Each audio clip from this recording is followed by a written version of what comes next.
This is School Leadership and Management A subject, Bachelor of Education Honors Degree, SLA. All examination contact class presentations that will help you to cover the whole 2018 examinations. My name is Mbangula Daniel, and I will take you through on the items that you need to read and try to read around to make sure that you are ready for examination that you are going to sit for this academic year 2018. My cell phone number is 081-4161-561, and the following items are the items that we are going to discuss. The first one is common terms that are used in examination that you need to familiarize yourself with. And the second one is examination preparation tips, learning outcomes that you need to concentrate on so that you make sure that you get something that qualify you to pass the examination.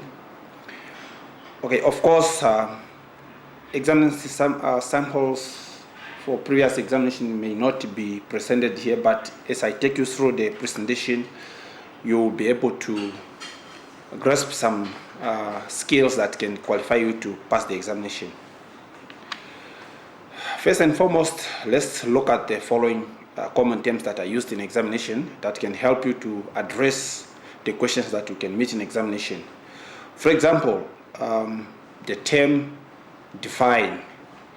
Here you are required to give a precise, brief meaning of something, often referring to the etymological roots of concepts, and you must also be able to indicate what features are included and excluded in that definition. Another difficult term that is normally challenging to most of the students is describe, and the next one, which is discuss. These are always overlapping terms. Let's look at the describe. This is when you need to provide detailed features of an issues or stage of process in logical sequence using numbers and headings and proper details or proper features of what you are describing. So in other words, you have to be able to give pros and cons of what you are describing. Don't just give the description and you leave it there. The examiner must see to it that you are looking on both sides. The next one is discuss. Here you must give a clear description and then argue about features by pointing out positive and negative features, arriving at a conclusion.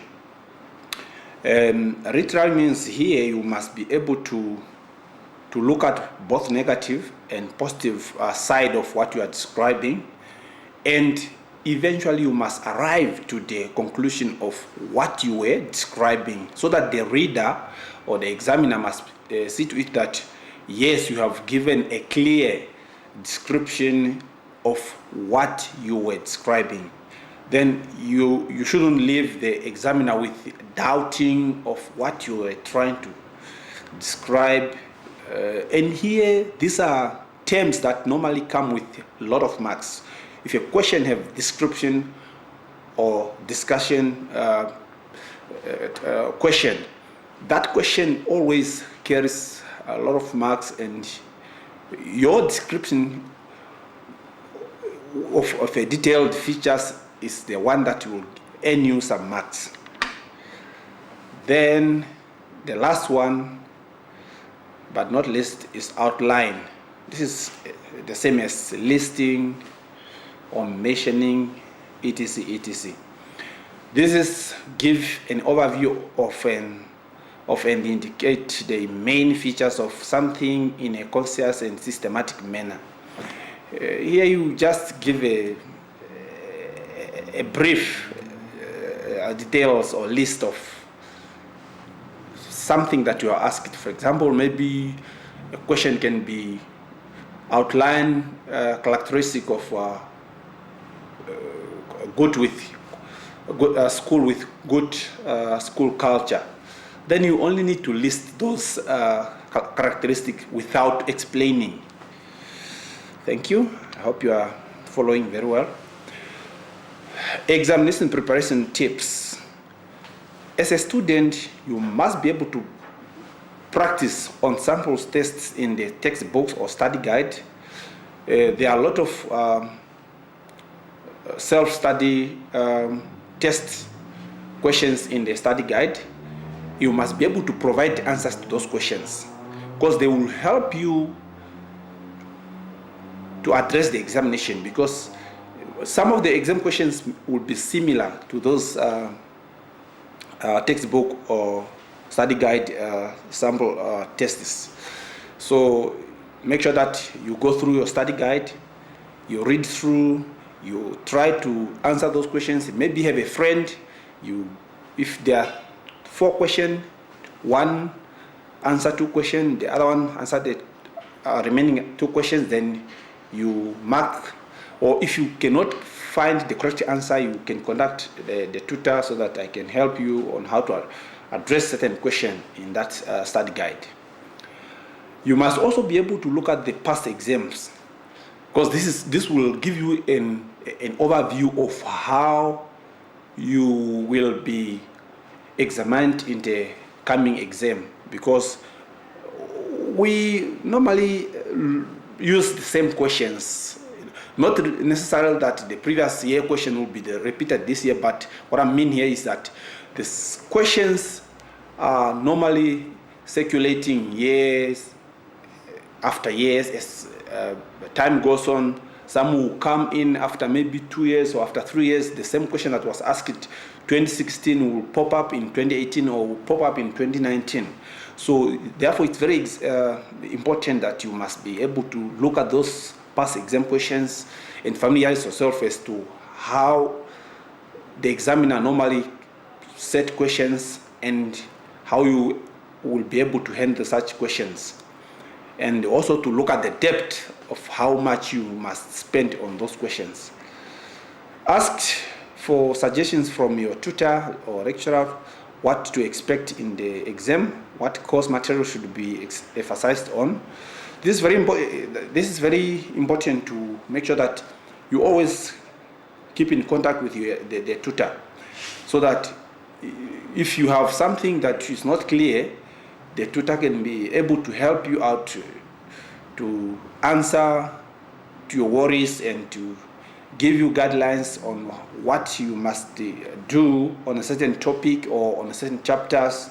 Because sometimes you find yourself reading a chapter and you don't know what is it that the examiner will ask, or how this thing will be asked in examination. Therefore, it's very important to keep that contact with the tutor. As long as before you call the tutor, make sure that you jot down your question, and when you ask your question, it must be clear.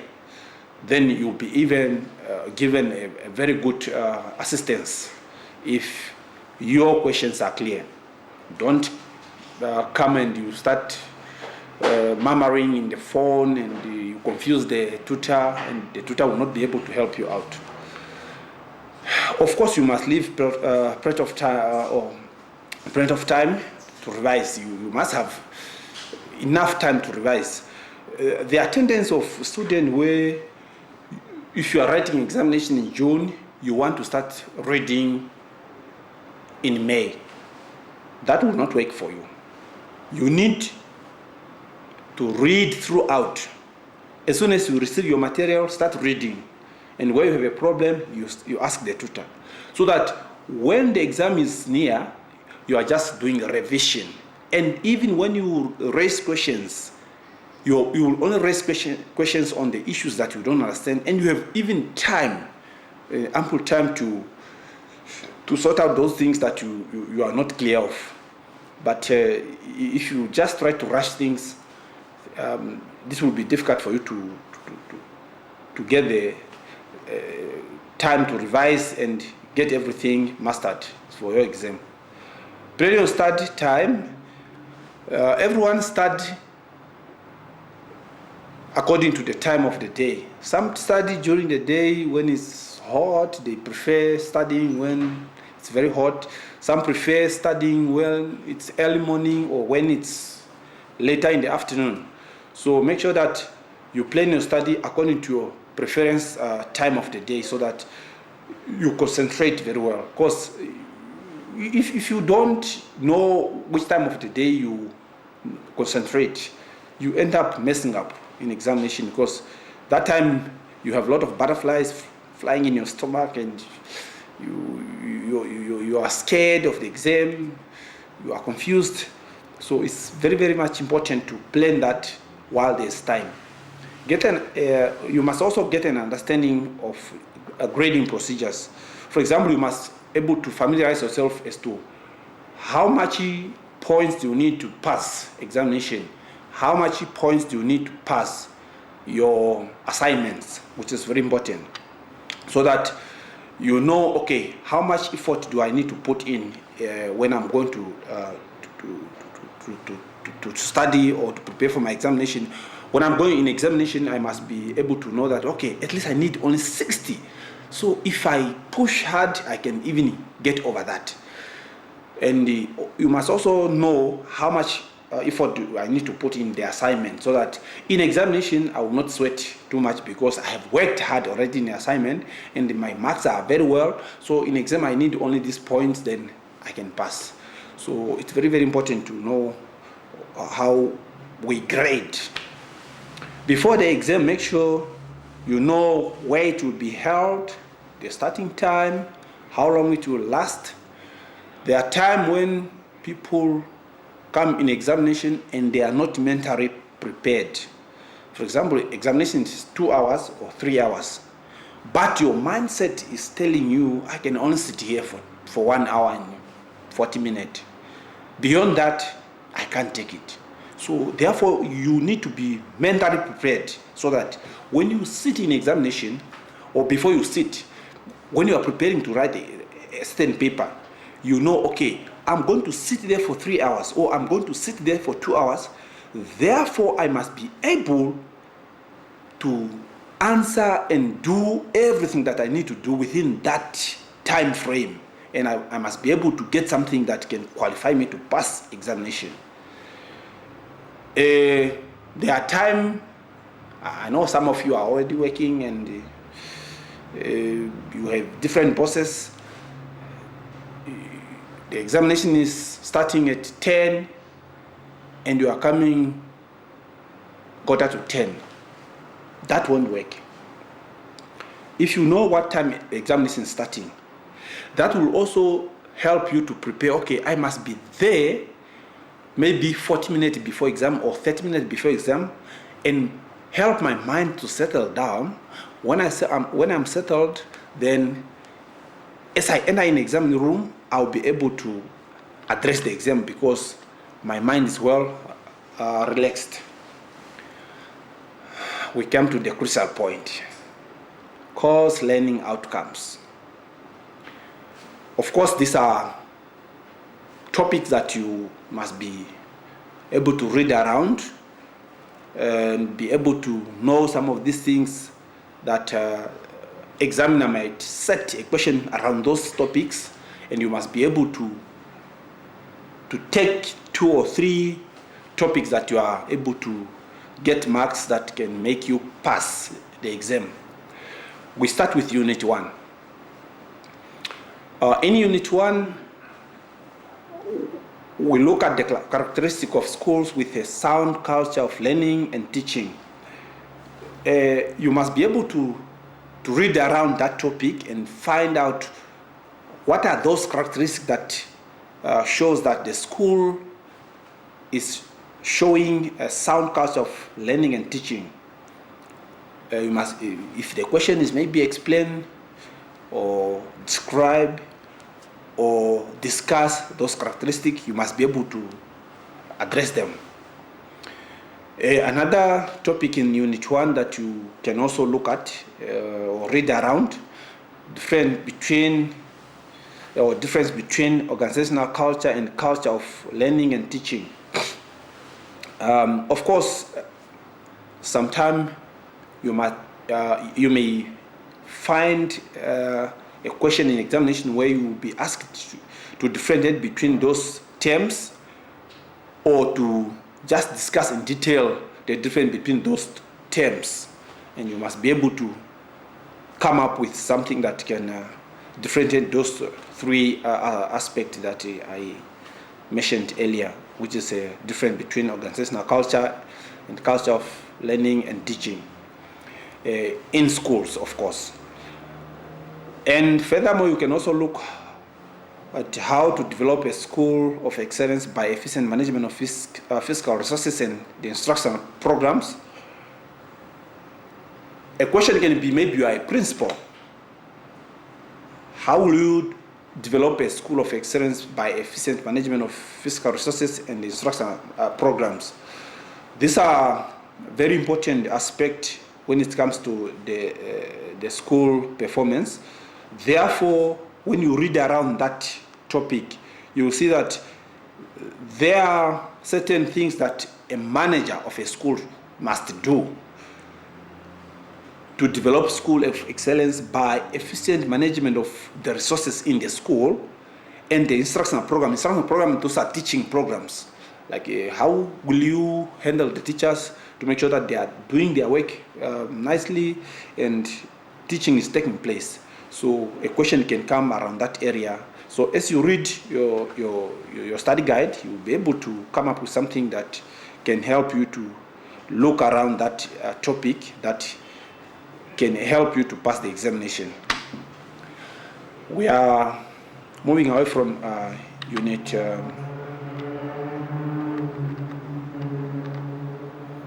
is there a problem here? Okay, we got unit 3. The topic to concentrate today or to read around, you can look at dysfunctional conflict and approach to deal with conflict. There are functional conflict, of course, if you read in your guide, and dysfunctional conflict. Sometimes you can read what is that dysfunctional conflict is, like to define it in examination. The exam question can be define dysfunctional conflict or explain what is dysfunctional conflict. And there are also conflicts that are happening within the school as an organization.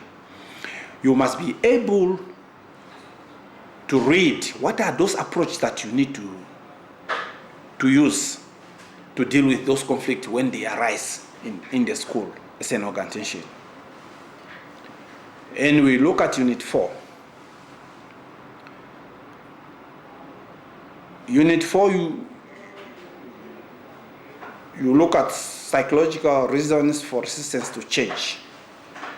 Of course, you must read why there are a lot of psychological reason or aspect that makes people to resist the change that is coming in the organization. And there are different reasons why people resist those changes. Sometimes a question can be describe those or discuss those reasons or explain those reasons. Why do people in an organization resist to those changes that are coming in an organization? And as you read around, any question that can come from that area, you must be able to answer it, because it's a straightforward reasons as to why people in any organization can resist those changes. We are moving to Unit 5. I hope you are following very well, and as you are listening to this, I hope you will be not struggling to read those or to address some of those questions if they come in examination. Unit 5, we look at the stress. There are different methods that you can approach this topic. Number 1, expect some definition that can come from this topic. For example, you must be able to define stress. There are different definitions that are in this topic: health stress, and stress itself, and mental stress. And there are also another subtopics that you can find under this under this topic. For example, what are those internal causes of stress, or what are the or explain what are the stressors in the schools. And as you read around, you see that there are different stressors in schools that makes those school leaders or the teachers more stressed. For example, cutting of the budget is one of them, the cause of stress, or the cause of stress, or the cause of stress in the school. And this would mean that if you cut the budget, there's a possibility of no teacher salary will be there, or there will be retrenchment of teachers. Of course, this will cause stress. Or high enrollment, the teacher-learner ratios. Maybe the classes are overcrowded, and etc. This can cause stress in the schools. So as you listen to this presentation and you look at your module, you'll see that these things will become more clear. Because remember, this is just a guideline to help you to study and make sure that when the exam comes, you are not going to struggle, because you are reading around different topics that can help you to grasp and master the content. And any question that can come out of that, you'll be able to answer it, because at least you know, you got the tip that, okay, if this topic I read around, anything that come out, whether it's a description question, a definition of the terms, or any question of any nature, I can address it. We are moving away from that unit. We are on unit 6. I hope I'm not too fast, or if I'm fast, I think that cannot confuse you, and I hope I'm very clear.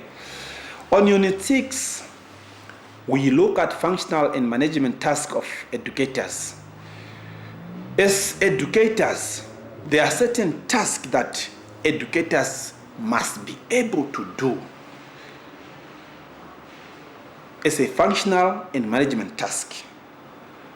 If you read around that topic, you'll find that there are certain things that educational managers or educators, which in this case is teachers, must do. For example, planning is one of them. As a teacher, you must be able to plan before you go to the class. And if you read around that, you'll be able to see that any question that can come around that area, for example, if you are to describe in detail what are those management tasks or functional management tasks of educators, describe them in detail, you must be able to tell in detail and come up with clear answers that can earn you some points. Management task of educators, that's almost addressed in the first point. Difference between manager and leadership tasks in schools. There are different tasks that the manager and the leader do in schools. So if you read around those areas, you will find that a leader is doing certain things, and a manager also is doing certain things in school, so that the school can run smoothly and the education can take place because of effective leadership in that school. Features of school as an organization. Of course, a school is also an organization like any other organizations. You must be able to read what are those features that qualifying schools to be an organization like any other organizations. Why are we calling a school as an organization? What are those features that are showing that the school is also an organization? Because this one is taking place in school, this one is taking place in school. So any question that can ask you anything around that area, you must be able to address it, because an organization have certain things that are happening. And school is not in exception. If you read around that topic, you can find different characters that are showing that school is also an organization, because there is this and this and this and that. Therefore, school is also an organization. Management area of schools. If you have a school, you need to plan. You need to organize your school for it to be able to run. Therefore, you must be able to tell what are other management areas of those school, of a school, and you're able to discuss them in detail so that you tell the examiner clearly what are those areas are. And any question that come around that area, you must be able to address it. Thank you. We look at Unit 7. Principles involved in planning. Before you plan, there are certain things that you must meet, and those things we call them principles. You don't just come out of your office or out of whatever you are coming from, then you start doing planning. There are certain things that you must meet, those principles, as a planner or as a manager, that you must do, then your planning will be successful. So those principles, if you read around those planning topics, you come around some principle that can enable you to plan successfully. Of course, it doesn't come without problems. There will be also some barriers that can interrupt you to plan effectively. You must be able to tell what are those barriers that can prevent you from effective planning or effectively plan your work for your organization. Relationship between policy, procedure, and rules. Be able to discuss or to explain what are those differences that exist between policy, the procedure, the rules. Of course, you know, policy comes first. In this case, if I'm to help you out there, procedure, those are ways how to make sure that you implement those policies. The rules, then you know, okay, if in an organization we are saying you don't come late at school, those are the rules that you are setting for your school. And those rules are coming from the policy. For example, Education Act, that's a policy. And the rules are found within the Education Act. That's just an example that can help you to know, okay, so the policy is this, the procedure and the rules. Then if you read around that topic now, it will come out clearly that, okay, so the policy and the procedure and the rules, here are the differences, here are the similarities, and this is how we implement them. Of course, then you know, you can explain them, or you can define them, or you can describe them, or you can list those differences. I hope I addressed this one very well. We are moving to Unit 8. Unit 8, we look at the importance of good problem solving and decision making skills in schools. Very important. As a school manager, you must be able to know the importance of problem solving and decision making skills. What are those skills that a school manager or a school leader must have to be able to solve problems when they exist in their schools? Because of course we can't live without problems, and if you read around that topic, you see that the reason why certain schools are not performing very well, or the reason why certain schools are having problems, is because a manager in that school is not doing ABC. That's why there are always problems, because the manager, being an HOD or the principal or the inspector of education, are unable to solve some of those problems because they have lack of those skills. Even the teachers themselves, because they are also manager of their class. So if you read around that topic, you will see what are those skills that we are talking about here. Principles involved in problem solving and decision making. You must also know what are those principles that you must have to be able to solve problems and to make decisions, which should be, of course, good decision to solve those problems in schools. Steps involved in problem solving and decision making.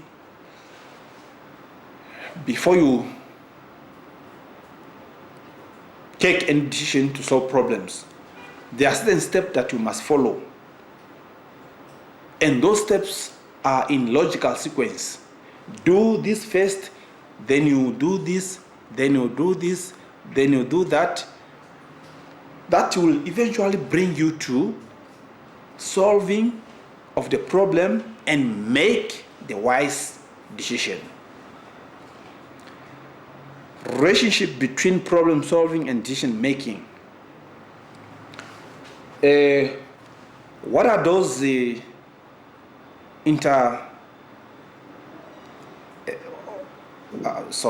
what are those relationship that exist between problem solving and decision making?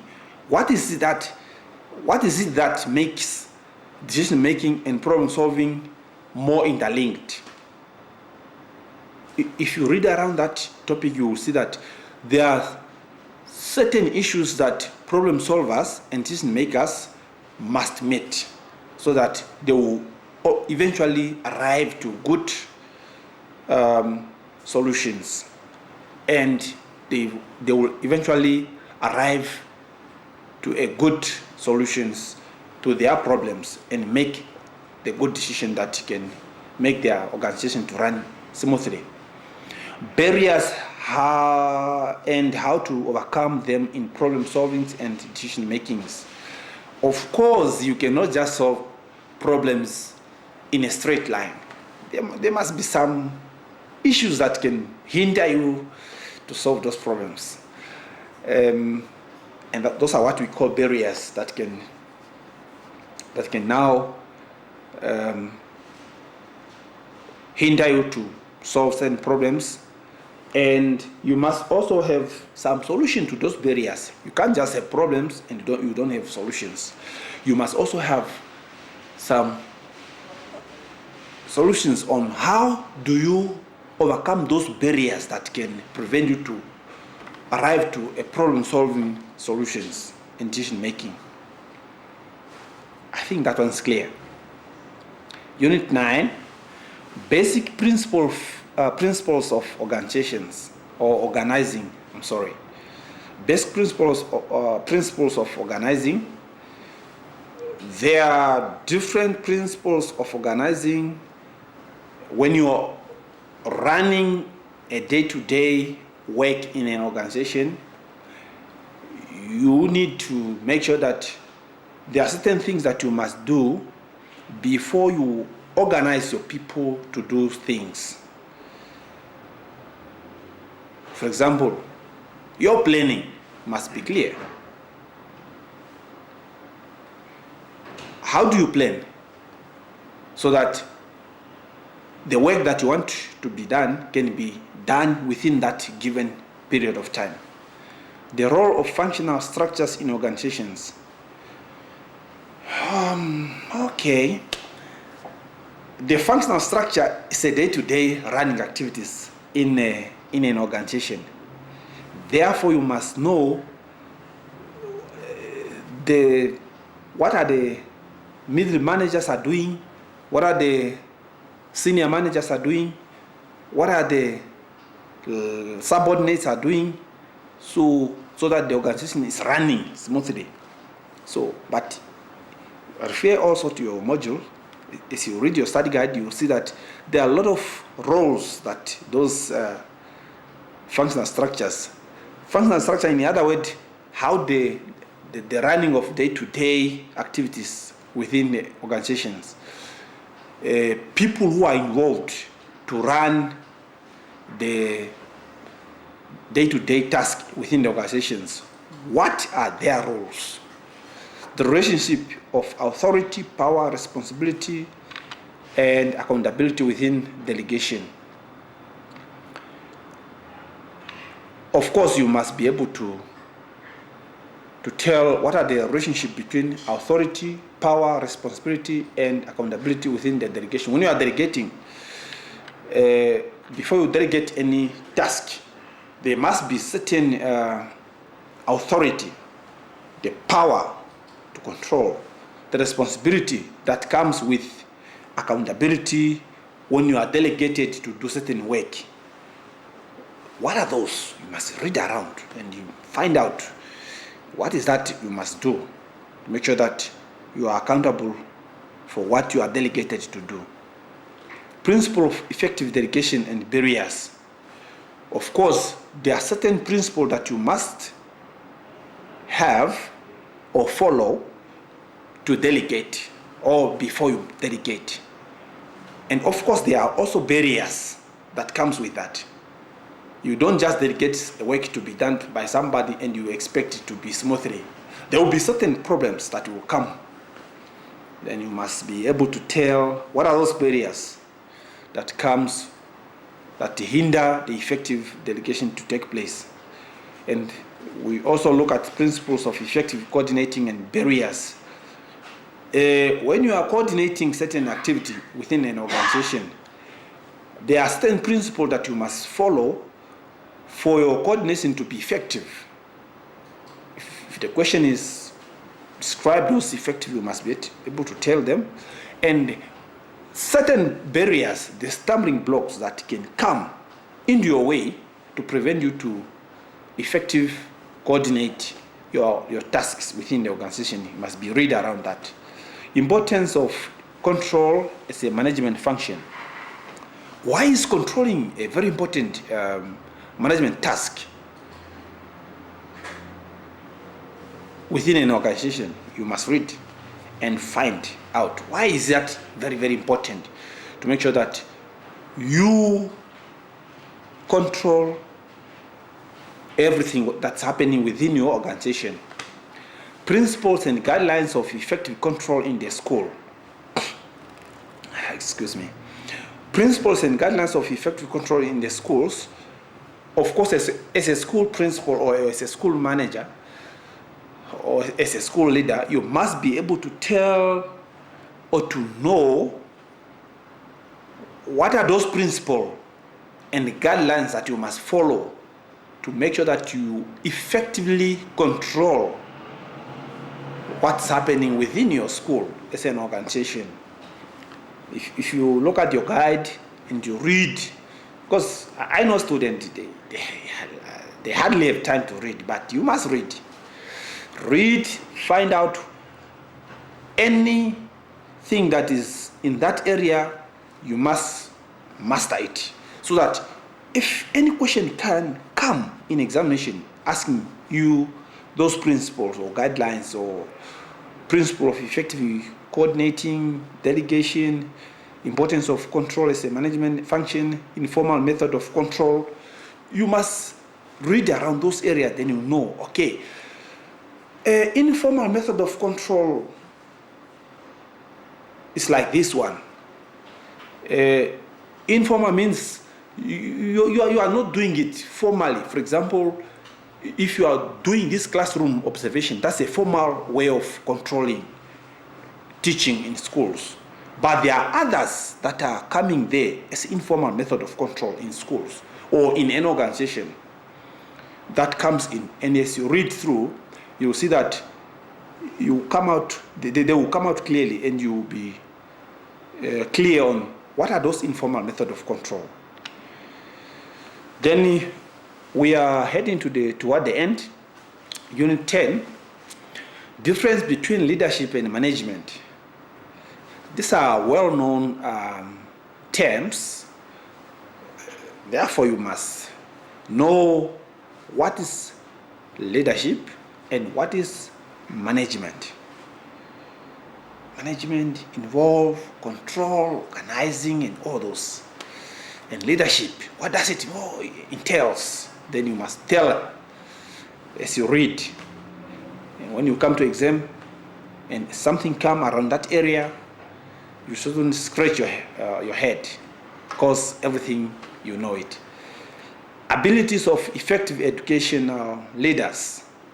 Abilities of the effective educational leaders. As a effective educational leader, what are those abilities that you must have, those things that you are able to do? You must read around that area, and then you must be able to tell that, okay, if you are an effective educational leader, you must be able to do A, B, C. Then you look at the motivation, which will be our last topic for this course. And of course, as you read through, you'll be able to see that motivation comes with different aspects. There are different theories of motivation, and you must also be able to tell what is motivation. For example, maybe you must be able to define what is motivation, and you tell about those theories of motivation, and what is that you must do to motivate your subordinate or your employees within the organization to make sure that they are able to do their work effectively and successfully. We come to the end of this module. Thank you for your attention. There is my email. You must be able to send an inquiry if you have something that's bothering you. My number, I have given it at the first. Thank you. All the best for your exam. I thank you.